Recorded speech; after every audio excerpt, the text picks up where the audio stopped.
Hello আমার বাংলার সমস্ত বন্ধুরা, আমার হিন্দু বন্ধুরা, ভাই বোনেরা, আমার মুসলমান বন্ধু ভাইরা ও মা বোনেরা, আমি সমগ্র বাংলার পশ্চিম বাংলার মা ভাই বোনদের উদ্দেশ্যে এবং গুরুজন সম্মানীয় বৈশিষ্ট্য ব্যক্তিদের উদ্দেশ্যে বলছি, বন্ধুরা, আমরা সকলেই অবগত রয়েছি আমাদের পশ্চিম বাংলার এবং আমাদের ভারতবর্ষের পরিস্থিতি ভয়ানক, বড় দুঃখজনক, লজ্জাজনক।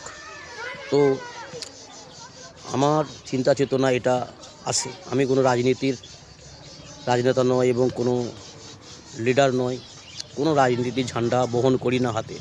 তো যেটা সমাজের জন্য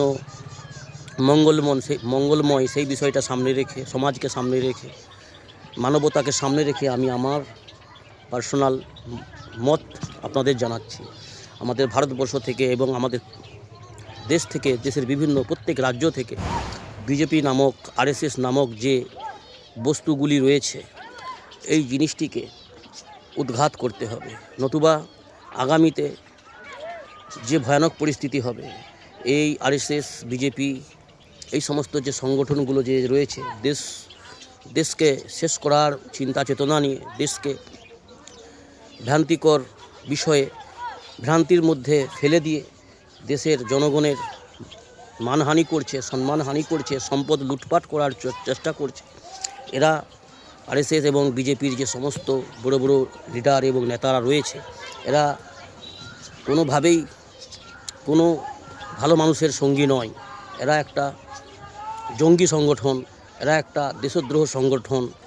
তো এদেরকে দেশ থেকে উৎখাত করতে হবে, দেশ থেকে বিতাড়িত করতে হবে। তো আপনাদের মতামত কি? আপনারা চিন্তা ভাবনা করে আমাকে জানাবেন, কমেন্ট করবেন।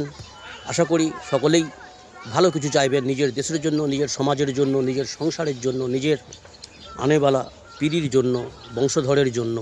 তো বন্ধুরা, সতর্ক থাকুন, সাবধান থাকুন।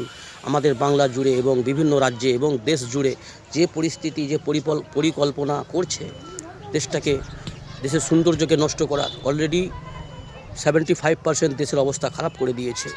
আর অতি সামান্য একটু সৌন্দর্যতা আমাদের কাছে বিরাজমান রয়েছে, সেটাকে আমরা প্রতিরোধ করতে হবে, আমাদের সেটাকে সুন্দর করার চেষ্টা করতে হবে এবং সতর্ক হতে হবে। তো বন্ধুরা, সকলেই সতর্ক থাকুন, সাবধান থাকুন, নতুবা ভবিষ্যতে ভারতবাসী এবং বাংলাবাসী, হিন্দু মুসলমান, আমরা ভাই বোন, মা, সকলেই কিন্তু আমরা বড় বিপদের সম্মুখীন হতে চলেছি। সেজন্যই আমাদের সংসারকে, আমাদের সমাজকে সুস্থ রাখার জন্য, সুন্দরভাবে টিকিয়ে রাখার জন্য আমাদেরকে একটা সঠিক চিন্তা চেতনা নিয়ে আমাদেরকে স্টেপ নিতে হবে, চিন্তাভাবনা নিয়ে আমাদেরকে আমাদের আগামী প্রজন্মের কথা ভাবনা চিন্তা করে আমাদের জীবনযাত্রা করতে হবে এবং সঠিক সিদ্ধান্ত নিতে হবে। তো বন্ধুরা, ভালো থাকবেন, সুস্থ থাকবেন।